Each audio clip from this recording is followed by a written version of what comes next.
be the first to welcome you to the very final module of the course, the presentation section. This is where we're going to be applying the concepts that we've learned to some genuine anomalous phenomena. It's an exciting module. It's usually students' favorite. I know it's mine. And so I look forward to you guys really enjoying this, picking something that you like, and having a lot of fun with it. So, first thing that you've done, you've downloaded this PDF. We're going to go through that together right now. You've probably clicked on 2. That's how you got to me. So let's go to our presentation software. Okay, so the name of the presentation, as you can see here, is More Things in Heaven and Earth. This is a reference to Hamlet by Shakespeare, where Hamlet is talking to Horatio, and he says more specifically, there are more things in heaven and earth than are dreamt of in your philosophy, Hamlet, or than are dreamt of in your philosophy.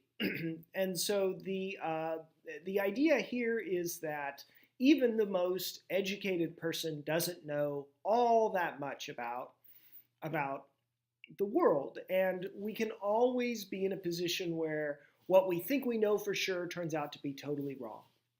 And so that's how we want to approach the final project, right? Now, this photo right here is one of the creepiest. You'll see it's an actual photo. There's no touch-up here. This was actually a photo that was taken, and it was back in 1964. And the weird thing is, when the guy took this picture, he claims that there was no one standing behind his daughter. So this was probably much creepier in the 60s than it is today, but it is still pretty darn creepy. I zoom in here, and you can see, people call it the spaceman, because it does look kind of like a spaceman outfit or a beekeeper outfit or something like that. They were the only people present at this marsh. It was kind of like a swamp, I think, when this picture was taken. It was this little girl and the father, and then, interestingly enough, the mother. And it is thought that this is actually somehow a shot of the mother, that it's some kind of bad exposure, or it's a shot of the mother from another photo. I'm not sure, but this is no longer considered a legitimate supernatural entity or preternatural entity or alien. It's thought to be the mother. At least that's the skeptical solution to the problem, but I leave it as an exercise. If that creeps you out, you're welcome to look at it for your final presentation.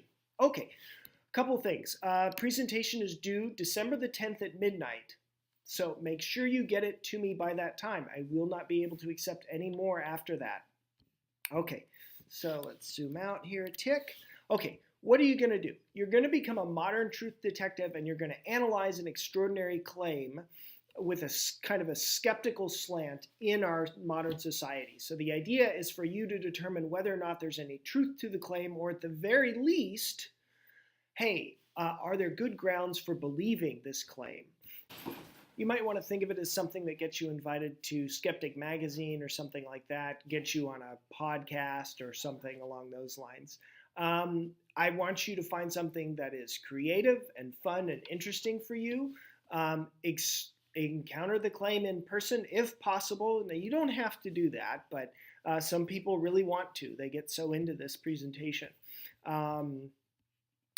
If you decide that you want to try to encounter this claim in person, under no circumstances should you spend any money at all for this project. Don't give out any personal information. If you're going to email somebody, don't use your real email account.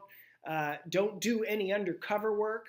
Don't say, oh, I'm going to go to this, and certainly do not ever go somewhere alone.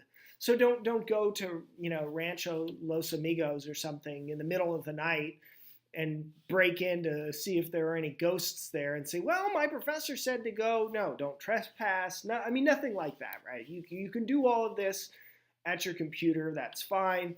But some people like to go out and investigate something, and that would be perfectly fine. So be safe and be wary if you do this. Don't spend any money. Don't go anywhere alone. Okay, You can choose from any of the following topics, and you can even pick some other ones from some of these down below. But let's talk about some. You can do Tupac Shakur. There's kind of a conspiracy theory, or there's a claim of conspiracism regarding his death. The Black Knight satellite, super creepy. Homeopathy. We didn't talk much about medical claims in the class. If it interests you, go for it. If it doesn't, don't worry about it.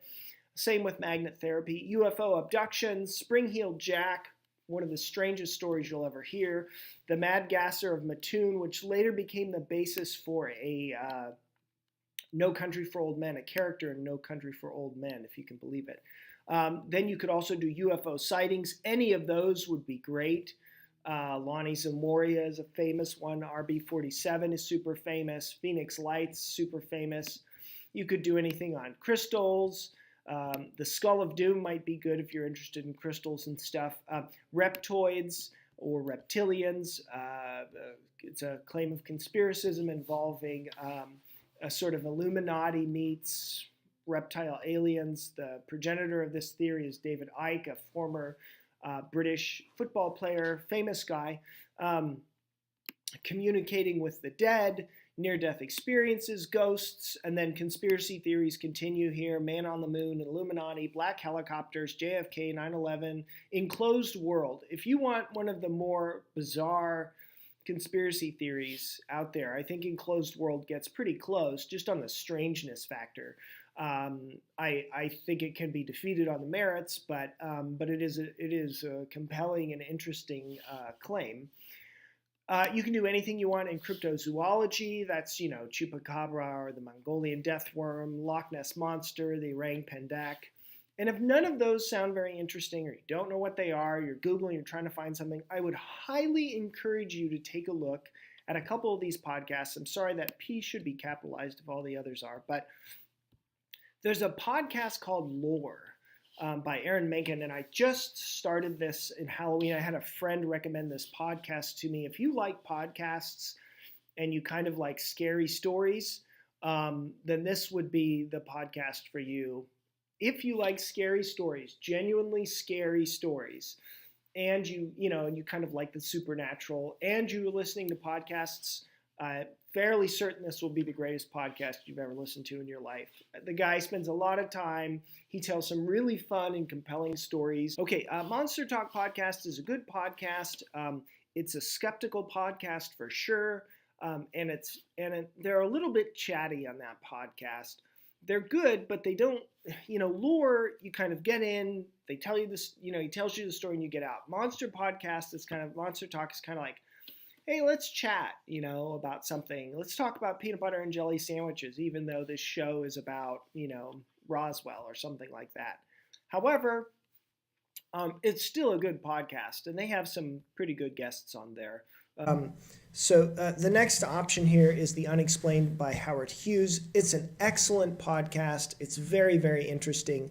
Howard Hughes is a professional British broadcaster. His production value is amazing. His voice quality is exceptional.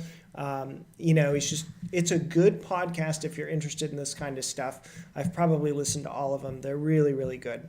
Okay, so those are just areas where you could listen to these things and you could get some idea as to what you'd want. Okay, now, what are you going to do? What do you turn in? How do you present? You don't have to come to campus or anything like that. Sometimes people say, wait a minute, I have to come to campus. I can't. You don't have to. Here's what you're going to do. You're going to post a 100-word description of your topic on the in-class discussion board, which is right here. It's number 3. And then you are going to respond to another classmate's post of the same thing. I swear, today I choose to go into the cave. It's been quiet for days, and now somebody's using a vacuum next door or something. Okay, and then you're going to... So you're going to respond to the classmate's post, and then you're going to turn in a PowerPoint file or a link to a Google Slides presentation. Please don't send me any Mac Pages presentations. I just can't open them. I'm really sorry. I apologize in advance. Okay, what do you mean I have to respond to another person? Here's what you do. you're going to post a 50-word response to someone's posted topic. So I want you to provide a link in your post to them, like, hey, here's a newspaper article on this, or here's a Wikipedia page on this. And then you are also, this says or, it should say and, you are also going to respond with a comment about it. So you can say what you want, but your comments have to be constructive. So you can't say, this is a dumb topic and you're dumb, right? But you can say, hey, this is nutty. I had no idea this existed. Hey, this is really cool. Hey, I thought about doing this, but then I decided not to because the guy, I don't know if you can hear that. Okay, so just make a constructive comment. It's got to be 50 words, and it must include a link. Okay, where do I get that presentation stuff? Google.com/slides. You can sign up for a free account if you want it. You can use it for this and never use it again. And again, sorry, no Mac software presentation. I am sorry about that. Okay, how many slides does this presentation have to have? What does it have to look like? Blah, blah, blah. Okay, you don't have to worry about the organization of your presentation too much because I've sort of outlined it for you. I would encourage you to look in the book at pages 323 to 329 for a good outline of the course material. So you want to be specific. What exactly is the claim, right? So be specific. The claim is that there's an entity called Slender Man and it's, blah, blah, blah, blah, blah. Now, if this is an extraordinary claim, and it probably is going to be, make sure you're clear on who has the burden of proof. So this is kind of moving forward, right? Remember, extraordinary claims are going to require extraordinary evidence. So if I'm claiming that Bigfoot is if there's some large bipedal ape roaming the Northwest, well, that's an unusual claim. You'd need a lot of evidence for that. Then you'll explain the background of the claim. And then you're going to evaluate the support for the claim. So that's the first thing you need to do. What are the sources like? Are there multiple sources? Are they independent? Are they subject to interpretation? Are they ancient texts, right? Remember all that stuff we did. Then, how's the logic of the claim? Does it make sense logically? Are there unfounded assertions? Is there a valid and sound argument you can make out of it, or a valid argument you can make out of it? And is it based on good observations? So here we mean, does it comport with the scientific method, etc.? Now, not every claim is going to involve every single one of these, but many of them will. Okay, then you're going to identify alternative hypotheses for what's going on. So is this just an oddity of nature? Is it something to do with our own innumeracy, the world of numbers, exponents, and so forth? Is there perceptual error here or trickery? Is there memory error here? Are these based on accounts that took place decades before or years before or months before? If you're doing a medical topic, are there some placebo, non-specific, or non-treatment effects under consideration? And lastly, is this a sensory anomaly, or are there any hallucinations? So that's just identifying alternative hypotheses. Remember, when you're identifying alternative hypotheses, you are not trying to convince someone that the alternative hypothesis is correct. You're just trying to say, look, are there other reasonable claims out there that this could be? Yes. Okay, well, that's fine. Then you would apply Occam's razor. Right? Lastly, what do you think the evidence supports? Does this phenomenon meet the burden of proof? Remember, this is not the same as me asking you what you believe. I've had many students who say, I don't think the evidence supports this, but I kind of still believe it. Or some students say, I think it meets the burden of proof, right? But I don't believe it, or something like that. You can be on the map here. I'm not concerned with your belief, but I'm concerned that you're able to properly state what burden of claim needs to be met. So is it extraordinary? Are there alternative hypotheses that are not so extraordinary that might be more plausible? Where do you come down on that? Remember, I'm more concerned with your analysis than your outcome here. And then lastly, what sources did you use? Tell me this in a slide. You got to use 3 other sources, not including Wikipedia. I don't have anything against Wikipedia. I think it's a good source generally. but it can be wrong. So you have to use 3 other sources. So here are some other debunker skeptical sources you can use. Skeptoid, a little podcast by Brian Dunning. Mythbusters, of course, TV show. Rational Wiki, skeptic.com, and metabunk.org. You are not limited to using only skeptical sources, but in order to get a skeptical viewpoint, you might want to do that. Skeptoid is a good podcast. I didn't include it up above, and I probably should have. Skeptoid is good. They're only like 12 minutes long. They're super short, and he gives a lot of material on them, and you can find them PDF transcripts for the whole thing. So I would encourage you. That's a good resource. And he's pretty much got a podcast on almost everything. Okay, grading. This is oh gosh, how long is this going to take, Professor? It's going to take us longer to watch this video than it is to do your presentation. Sorry. Grading is going to be based on the following. 50% is going to be on the content of your grade. So, did you address 1 through 6 as applicable? Did you have enough information? Or did you just write, what is the claim? I think there are some ghosts somewhere. Is it extraordinary? No. Background. There have always been lots of ghosts, right? That would be pretty incomplete. So, did you thoughtfully address and answer 1 through 6? Did you have enough information? Presentation. I am not requiring you guys to purchase a professional template or hire a graphic designer or something like that in order to do your presentation, but it should be typo-free and grammatically correct. At a minimum, that must be the case. If there's a typo in that presentation, it's gonna count pretty heavily against you, just because you have time to work on it, right? So make sure that every slide is clean and clear in that regard. And then lastly, is the slide professional? Are the slides all in one theme, or am I getting Hello Kitty in one slide and then I don't know, Ghosts in the Graveyard on the next one or something like that?